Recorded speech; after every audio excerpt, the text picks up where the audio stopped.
بسم اللہ الرحمن الرحیم۔ قرآن مجید کی تلاوت کرتے وقت ہمارے سامنے آیات کے درمیان یا آیات کے آخر پر کچھ نشانات آتے ہیں، تو ان کو رموز اوقاف کہا جاتا ہے۔ اس سے ہمیں پتہ چلتا ہے کہ کہاں پر رکنا ہے اور کہاں پر نہیں رکنا، یا کہاں پر رکنا بہتر ہے اور کہاں پر نہیں رکنا چاہیے۔ اور اس کے علاوہ دوسری چیز یہ ہے کہ جب آپ کسی لفظ کے اوپر رکتے ہیں تو اس میں کچھ تبدیلیاں کرنی پڑتی ہیں، اس لفظ کے آخر میں کچھ تبدیلیاں کرنی پڑتی ہیں جس کے کچھ اصول ہیں۔ تو آج کے سبق میں انشاءاللہ ہم رموز اوقاف اور ان اصولوں کے بارے میں پڑھیں گے جو وقف کرتے ہوئے استعمال کرنے چاہیے۔ تو سب سے پہلے وہ رموز اوقاف کہ جن پر رکنا ضروری ہے، یہ 5 علامات ہیں جن پر رکنا ضروری ہے: عین، تو، قف، میم اور آیت۔ ٹھیک ہے، یہ جو 5 علامات ہیں ان کے اوپر رکنا ضروری ہے۔ عین جو ہے یہ رکوع کی علامت ہے، اور اسی طریقے سے تو جو ہے، مثال کے طور پر آپ یہاں دیکھ سکتے ہیں، یہاں پر آیت کے بیچ میں تو ہے۔ یہاں پر میم جو علامات وقف میں سے ایک ہے، ٹھیک ہے، تو ان پر رکنا ضروری ہے۔ اسی طرح قف، قف عربی کا لفظ ہے جس کا مطلب ہوتا ہے رک جاؤ۔ اور اسی طرح آیت کا نشان، تو یہ آیت جو ہے وہ جہاں آیت ختم ہوتی ہے وہاں پر یہ نشان لگایا جاتا ہے، اس کا مطلب یہ ہوتا ہے کہ یہاں پر رکنا چاہیے۔ تو یہ جو علامات ہیں ان کے اوپر رکنا ضروری ہے۔ اس کے بعد علامات کی وہ قسم ہے کہ جن پہ آپ کو اختیار حاصل ہے کہ چاہے رکنا چاہیں تو رک جائیں، اگر نہیں رکنا چاہتے تو بھی آپ اس پہ جاری رکھ سکتے ہیں۔ تو وہ جو علامات ہیں وہ صاد، زا، قاف، سل، ٹھیک ہے، اور اسی طرح بعض اوقات جو ہے وہ قد یوصل یا صاد لام یا اس قسم کی علامات بھی لکھی جاتی ہیں، اور ایک اور ہے جیم۔ تو ان علامات وقف میں سے جیم کے بارے میں یاد رکھیں کہ جیم پر ٹھہرنا بہتر ہے، جیم پر رک جانا بہتر ہے، لیکن اگر آپ جاری رکھنا چاہتے ہیں تو آپ جاری رکھ سکتے ہیں۔ مثال کے طور پر یہاں پر یہ جیم کا نشان ہے، تو اب میرے پاس 2 آپشن ہیں، یا تو میں اس کو اس طرح پڑھوں گا من اتقا وَأْتُوا الْبُيُوتَ، تو من اتقا کے بعد میں رک گیا، میں نے سانس لیا اور اس کے بعد اگلا لفظ شروع کیا۔ اور میں یہ بھی کر سکتا ہوں کہ میں اس کو اس طرح پڑھوں من اتقا وَأْتُوا الْبُيُوتَ مِنْ أَبْوَابِهَا، تو یہاں پر میں نے سٹاپ نہیں کیا، میں یہاں پر نہیں رکا، ٹھیک ہے۔ تو یہ دونوں اختیار حاصل ہیں، دونوں آپشن ہیں آپ کے پاس، لیکن بہتر یہ ہے کہ یہاں پہ آپ سٹاپ کر لیں، جہاں جیم لکھا ہو وہاں پر رک جانا بہتر ہے۔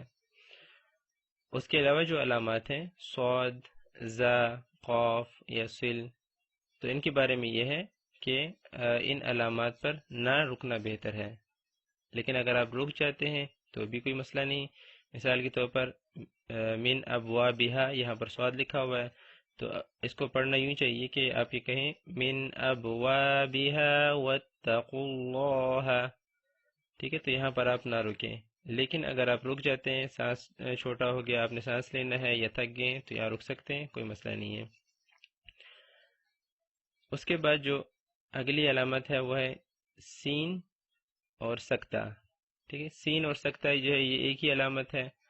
اور اس کے بعد جو دوسری علامت ہے وہ ہے وقفہ، تو آیت کے بیچ میں بعض اوقات کہیں لکھا ہوتا ہے سکتہ، بعض جگہوں پہ لکھا ہوتا ہے وقفہ، جیسے یہاں پر لکھا ہوا ہے وقفہ۔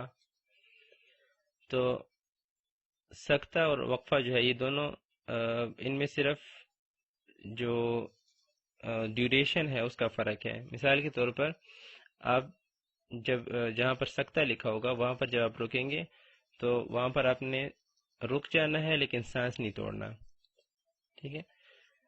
مثال کے طور پر سورۃ القیامہ میں آیت ہے وَقِيلَ مَنْ رَاقٍ، تو وہاں پر من کے بعد سکتہ لکھا ہوا ہے، وہاں پہ آپ تھوڑا سا رکیں گے لیکن سانس نہیں توڑنا۔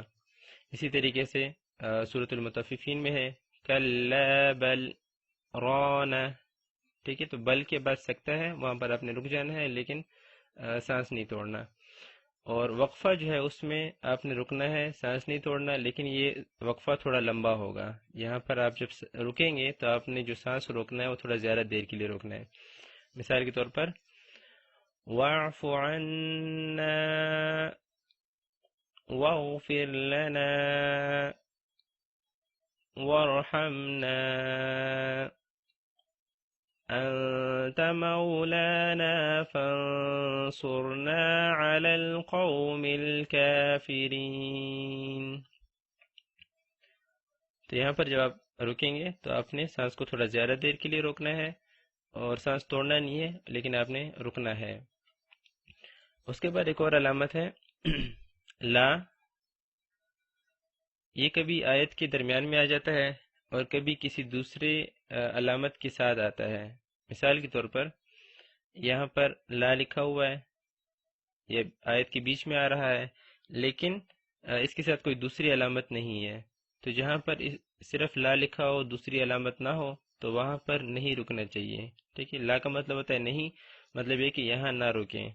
تو مثال کے طور پر اس کو آپ نے پڑھنا ہے كَدَأْبِ آلِ فِرْعَوْنَ وَالَّذِينَ مِن قَبْلِهِمْ.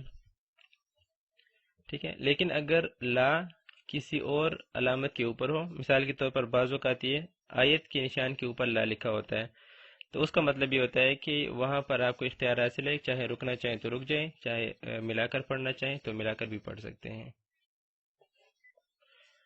رموز اوقاف میں سے ایک اور علامت یہ نقطے ہیں، اور اس کو معانقہ کہا جاتا ہے. تو یہ نقطے ایسے ہوتے ہیں کہ یہ ہمیشہ جو ہے وہ 2 مرتبہ آتے ہیں. مثال کے طور پر یہاں آپ دیکھ سکتے ہیں کہ یہ فی جو لفظ ہے، فی ہی، اس سے پہلے بھی 3 نقطے ہیں اور اس کے بعد بھی 3 نقطے ہیں. اب اس کے بارے میں اصول یہ ہے کہ آپ نے ان میں سے کسی ایک پر رکنا ہے. مثال کے طور پر اگر آپ لا ریبہ پڑھتے ہیں تو پھر آپ نے فی پڑھنا ہے، فی پر آپ نے رک جانا ہے، اس لیے کہ آپ نے لا ریبہ پر وقف نہیں کیا. ٹھیک ہے، تو یا تو اس کو آپ پڑھیں لا ریب فی، مطلب یہ کہ ہم نے لا ریب پر وقف نہیں کیا، اس لیے فی پر وقف کر لیا، بعد میں آنے والے جو نقطے ہیں وہاں پر رک گئے. اور اگر ہم یہاں رک جاتے ہیں تو پھر آگے آنے والے جو نقطے ہیں ان پر نہیں رکنا. مثال کے طور پر لا ریب فیہ ھدی للمتقین. اچھا، اب جو ہے وہ علامات وقف تو ہم نے پڑھ لیے. اب یہ کہ جب وقف کریں گے تو وہاں پر رکنے کے اصول کیا ہیں. تو پہلا اصول یہ ہے کہ جہاں پر تا مربوطہ ہو، ٹھیک ہے، یعنی وہ تا جو ہا کی طرح لکھی جاتی ہے، لیکن اس میں اور ہا میں فرق یہ ہوتا ہے کہ اس تا کے اوپر 2 نقطے ہوتے ہیں اور ہا پر 2 نقطے نہیں ہوتے. مثال کے طور پر اگر یہ 2 نقطے ہٹا دیے جائیں تو یہ ہا بن جائے گا. ٹھیک ہے، اسی طریقے سے یہ والی تا، تو اس سے اگر یہ 2 نقطے ہٹا دیے جائیں تو باقی جو ہے وہ ہا ہے. تو اس ایسے لفظ کے بارے میں کہ جس کے آخر میں تا ہو جو ہا کی طرح لکھی جاتی ہے اور وہاں پر آپ نے رکنا ہے، تو وہاں پر آپ نے یہ کرنا ہے کہ اس تا کو ہا میں تبدیل کر دینا ہے، اور جو اس کے اوپر زبر زیر پیش جو بھی ہے تو اس کو آپ نے سکون سے تبدیل کر دینا ہے. مثال کے طور پر اب یہاں پر نطفتن ہے تو یہ بن جائے گا نطفہ. ایسے ہی زجراتن زجراہ. ٹھیک ہے، جب آپ اس پہ رکیں گے تو آپ نے اس تا کو ہا بنا کر اس کے اوپر سکون لگا دینا ہے، زجراہ. اس کے بعد دوسرا اصول یہ ہے کہ کوئی بھی لفظ اگر 2 زبر پہ ختم ہو رہا ہے تو وہاں پر آپ نے یہ کرنا ہے کہ اس کو ایک زبر بنا دینا ہے. ٹھیک ہے، مثال کے طور پر ابوابن ہے تو اس کو آپ نے بنا دینا ہے ابوابا. ٹھیک ہے، اور اس کو لمبا کر کے پڑھنا ہے، یعنی زبر اور الف سمجھ لیں، ابوابا. اور اشتاتن اشتاتا.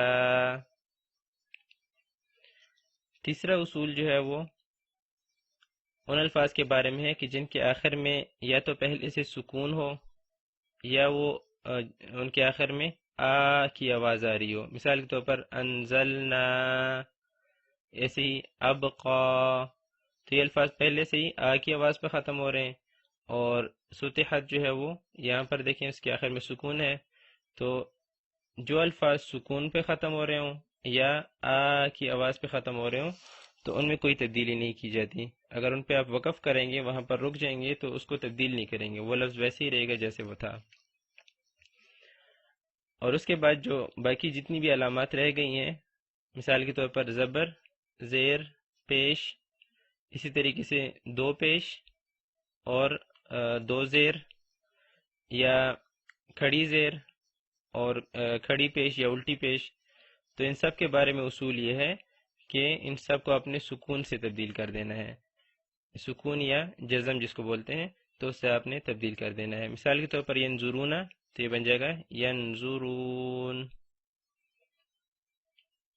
اور ایسے ہی تعرفو، تو تعرفو سے تعریف، قرآن قرآن، ایسے ہی قرآن قرآن، یا اگر کوئی لفظ کھڑی زیر پہ ختم ہو رہا ہے جیسے بھی، تو اس پہ جب وقف کریں گے تو وہ بن جائے گا بھی، یا الٹی پیش پہ اگر کوئی لفظ ختم ہو رہا ہے ضربہ، ٹھیک ہے، تو اس کو بھی سکون سے تبدیل کر دینا ہے ضربہ۔ تو یہ 4 اصول ہیں، اگر یہ آپ یاد رکھیں گے تو آپ کو انشاءاللہ کسی بھی جگہ پر قرآن مجید کے کسی بھی لفظ پر وقف کرنے میں کوئی پریشانی نہیں ہوگی۔